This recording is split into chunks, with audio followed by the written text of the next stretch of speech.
10 বছরের একটি ছোট বাচ্চা বাড়ি বাড়ি গিয়ে খবরের কাগজ বিক্রি করে। একদিন বাচ্চাটি একটি বাড়ির সামনে গিয়ে সেই বাড়ির কলিং বেলটি বাজাচ্ছিল। তখন বাড়ি থেকে একজন ভদ্র মহিলা বের হয়ে বলল, কি ব্যাপার বাবা?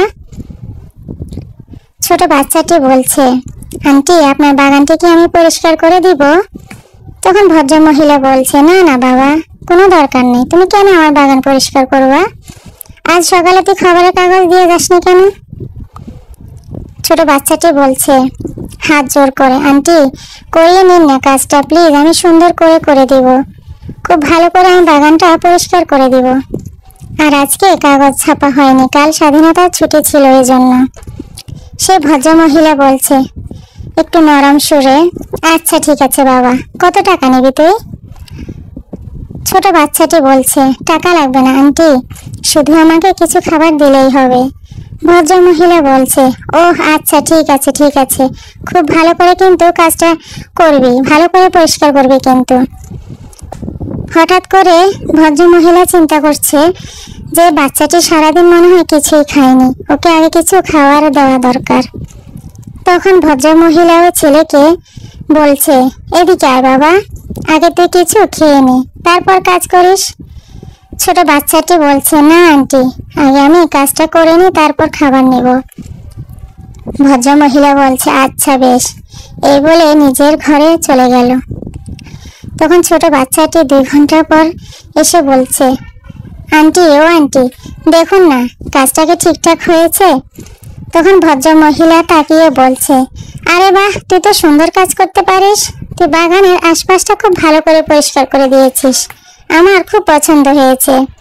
বস তুই, আমি তোর জন্য কিছু খাবার নিয়ে আসি।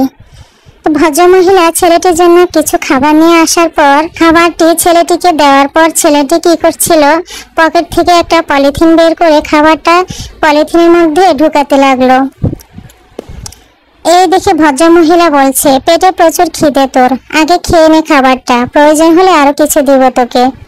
তখন ছেলেটি বলছে, না আন্টি, বাড়িতে আমার অসুস্থ মা আছে, খুবই অসুস্থ, সরকারি হাসপাতালে ডাক্তার দেখিয়ে ফ্রিতে কিছু ওষুধ নিয়েছিলাম, আর ডাক্তার বলে দিয়েছে ওষুধগুলো যেন খালি পেটে খাওয়ানো না হয়। ছেলেটির কথা শুনে ভদ্র মহিলা কান্না করে দিয়েছিল। এরপর মহিলা বাচ্চাটিকে বুকের মধ্যে টেনে নিয়ে আদর করে দিয়েছে এবং মায়ের হাতের ভালোবাসা দিয়ে বাচ্চাটিকে খাইয়ে দিয়েছিল। এরপর ছেলেটিকে কিছু বাড়তি খাবার দিয়ে বলছে, এগুলো তোমার মায়ের জন্য নিয়ে যাও, আর চলো আমিও তোমার সঙ্গে যাব। ছেলেটির বাড়ি যাওয়ার পর ও ভদ্র মহিলা বাচ্চাটির মাকে বলছে যে আপনি পৃথিবীতে সবচেয়ে ধনী আর ভাগ্যবান, কেননা আপনি আপনার বাচ্চাকে যে দৌলত এবং যে শিক্ষা, যে সংস্কার আপনি দিয়েছেন, আমি আমার সন্তানকেও দিতে পারিনি।